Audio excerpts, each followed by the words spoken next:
So our 53rd class is entitled Conflict in the New South. And I am fully aware starting things off with an enormous Confederate flag is designed to be provocative.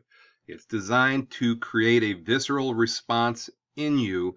And the reason why I'm doing that is that the legacy of the South, even today, is complicated.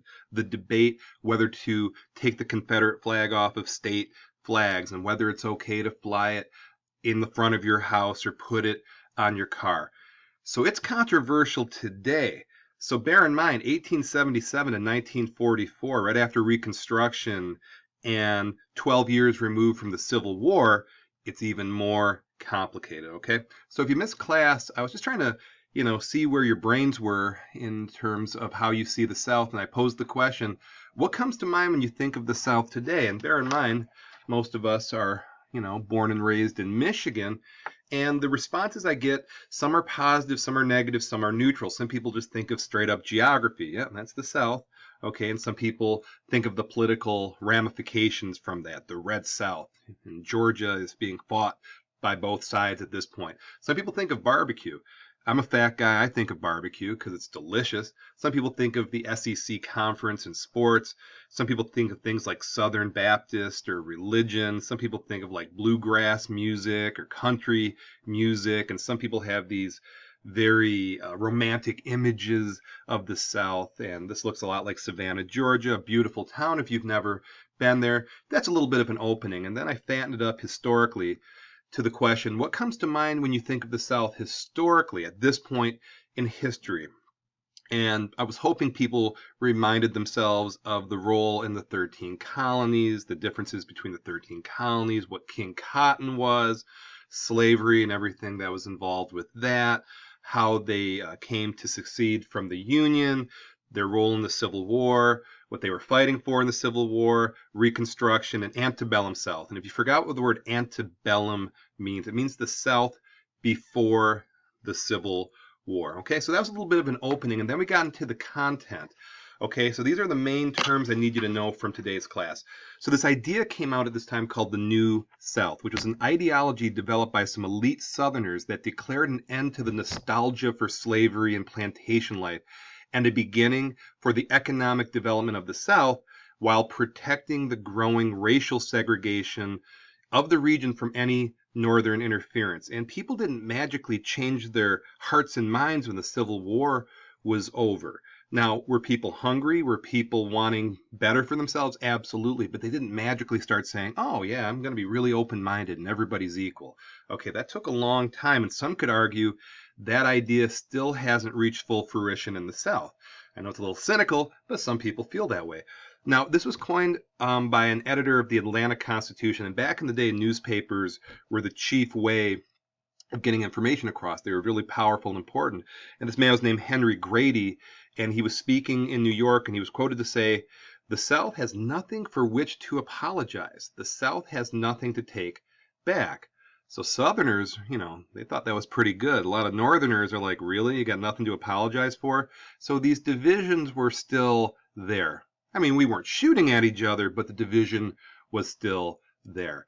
Okay, so this idea of a New South on an economic level, you can equate the economic growth with the railroad, similar to what we've learned prior, and these two maps show the story. You can see the railroads here and the railroads here. And with each of these new red lines, new cities emerge, new economic opportunities emerge.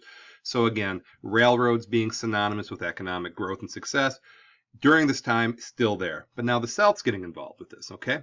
Now, there was this nostalgia for what they called the lost cause. And I want you to kind of walk in the shoes of a Civil War soldier who believed in the cause with all of their heart and mind, and they lost. But in their minds, they had this nostalgic that it was a glorious and righteous fight.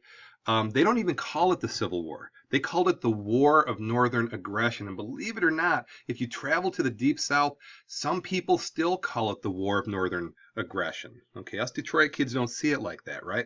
Now, Southern writers produced romantic stories of the lost cause of the Civil War and the days of slavery that preceded it. In fact, if you missed class, I did show a clip from a film called Gone with the Wind, which is almost 4 hours long, which showed this story of the South before the Civil War and during the Civil War. And this was part of this kind of nostalgia for the lost cause. And there was a growing divide between Confederate veterans and those too young to remember the war. The veterans wanted to hang on to the past and remember the good old days, which happens in general, okay? Older people have a different perspective than younger people, okay? So anyway, this nostalgia was going on, and this primary source, these are all people who dressed in red, blue, and white to create a human Confederate flag, and you can see how happy the people are. And this is 1907. This is some time after the Civil War, but the nostalgia remained. Now, religion became a big deal in this New South. Baptist bodies were the largest group of white churches in the South, but Methodists claimed almost as many members. Now, Southerners did not actually attend church in greater numbers than their northern counterparts, but religious imagery, biblical language was really part of the South culture, and it still is. You travel in the South, you're going to find lots of churches. Okay, you've never been there, believe me, a lot of churches, still today. Now, the black church became the place in the segregated South where former slaves could meet and have some safety and build community, and the church became a focal point in the black community. I think it's an easy argument. It's still a focal point in the black community today. Okay, now the South, in terms of its segregation. Okay, now in 1883, the U.S. Supreme Court ruled that the 14th Amendment did not apply to private organizations or individuals. Okay, now that's a pretty controversial case, and you don't have to be a constitutional scholar to feel a little uncomfortable about that. Like, really? They did that? Yes, they did that. Now, this led to segregation in railroads, hotels, theaters, which ultimately culminated in one of the most important precedents set by our Supreme Court was Plessy versus Ferguson of 1896 that ruled if accommodations were equal, then segregation was permitted. It was this era of separate but equal, also known as the Jim Crow era. And you can say Plessy versus Ferguson to Brown versus Board in 1954. Those are the two Supreme Court cases that encapsulate the Jim Crow era, even though there was residue. We'll get into that in the springtime. Okay. Now, part of this segregated South was preventing black people voting. So what happened was these poll taxes. Essentially, you had to pay a tax to vote, or a literacy test. You had to have a very high academic reading level to vote. And a lot of these people, they just weren't really highly educated. That's not constitutionally okay, but in the South that was going on. Grandfather clauses saying, hey, this is the old way, we don't have to change it because we're grandfathered in. Property requirements. So put this all together, black voting had decreased 62% due to these policies. Now, voter suppression is still a hot button issue today with gerrymandering and the criteria in which to vote. This issue has not gone away, but at the time it did create a segregated South, and this picture says it all, right? Now, African Americans leaders responded, and three great leaders emerged. Ida Wells was an anti-lynching activist. Booker T. Washington suggested that blacks adjust to segregation by self-help. It's called the Atlanta Compromise, saying, hey, we got to take care of things ourselves. We're not getting any help from anybody else. W.E.B. Du Bois, a leader of the Niagara movement that fought for an end to segregation. And we see the organization, the NAACP, founded in 1909, was designed to protect and restore rights for black people. It's still a very active organization today. Okay, so the assessments are directly from the book, nothing too fancy. So what I'm going to ask you to do is answer these in AP style. Okay, not quick to the point. Give me some quality AP writing. Number one, what do you see as the starkest differences between Washington and Du Bois?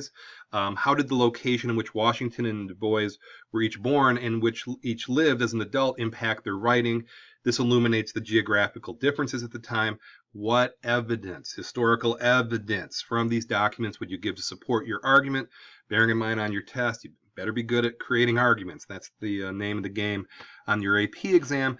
And then the last question is support why or why not the New South is an appropriate name for the society that emerged after Reconstruction. Consider the economies, politics, and social aspects of the region in formulating your answers. So if you were absent, talk to your classmates, use the PowerPoint, use this video, use your book to answer these questions. Okay, so today was just a one-dayer, and should be pretty straightforward. And hopefully you see that the controversies of the past connect to the controversies of today. That's a fairly safe argument. Okay, so thank you for watching.